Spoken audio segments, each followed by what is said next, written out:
So me and my coworker got talking today, and something came up that I didn't really think about when my dad mentioned it to me. He's worked in the agriculture industry for over 40 years. This year, farmers are being offered 1.5 times the value of their crops to destroy them. They're also being told by the federal government they will not receive subsidies for farming if they refuse to destroy their crops.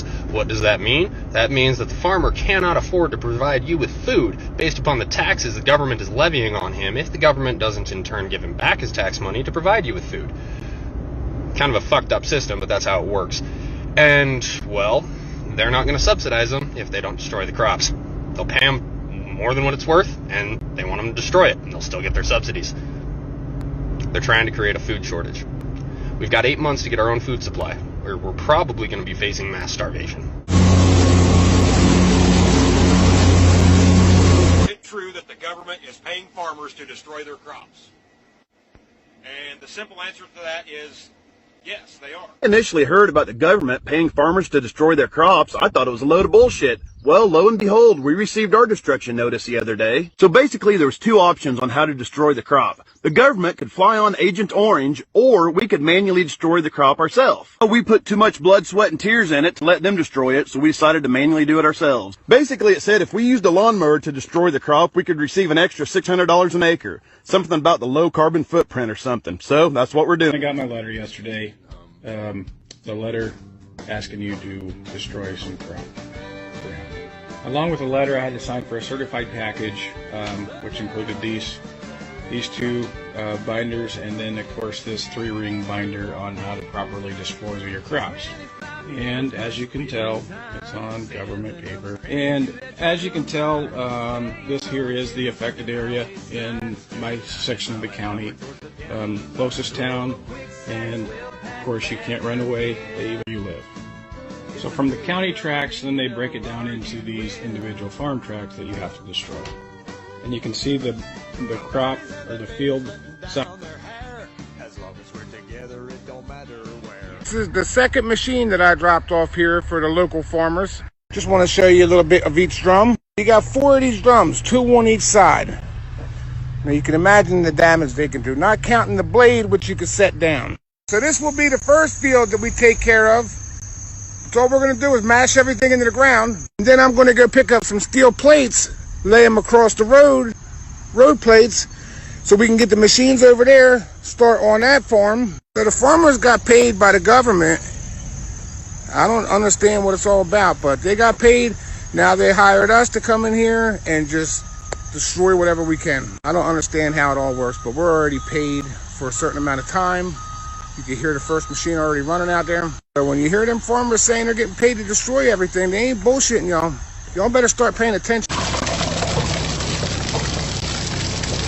Well, what you saw right there ought to concern you. I was doing exactly what I was told via a letter I got last night in the mail from the Department of Hydrocarbons. They said in order to stabilize oil prices, they need a bunch of oil just dumped. And not dumped on the market, just dumped on lease roads and field roads and things like that. So I'm hooked up to that oil tank, going straight into my truck to get rid of it.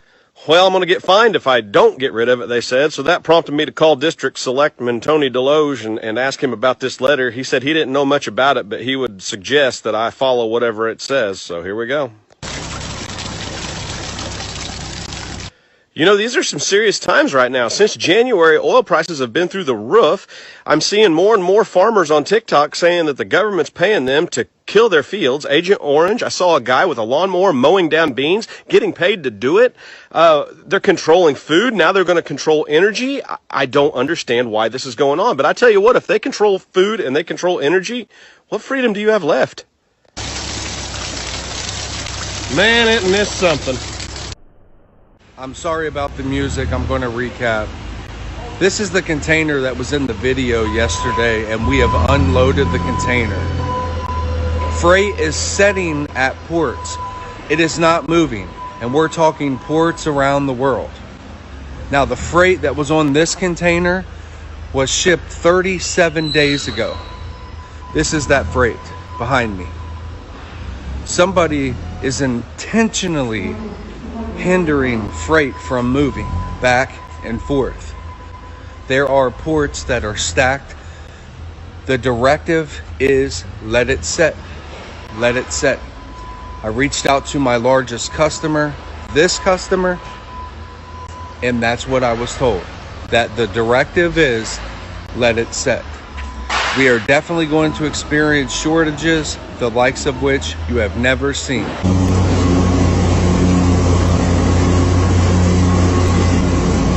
They're trying to keep me quiet. I need you guys to blow this up and stop scrolling. Control the food supply, control the people. This is what's happening. This is the truth. As a fourth-generation farmer, I am hearing cries across the United States. The Biden administration introduced the 30-30 bill, saying that it is a climate change bill, a conservation bill.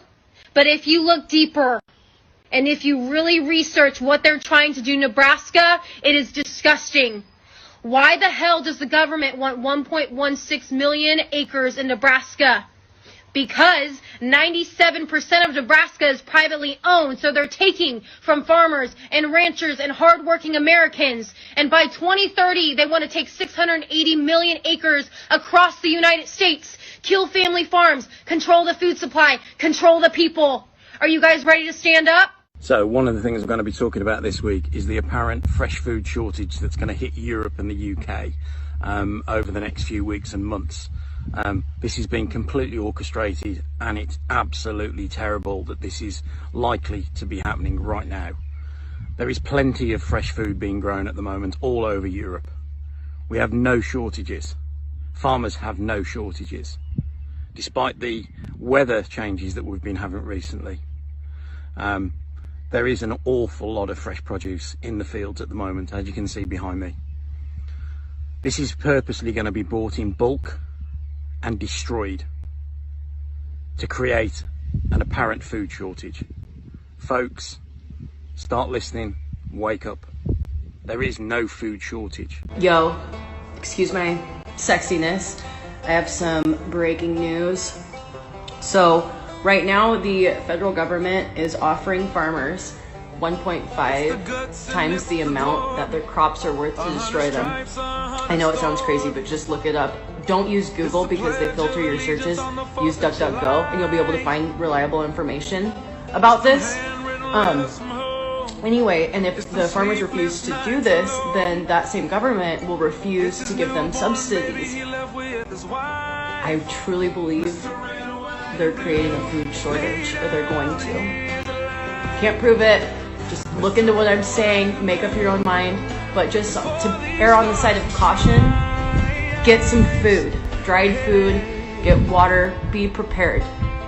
Even if it's not gonna happen, shit's getting weird and we all need to prepare.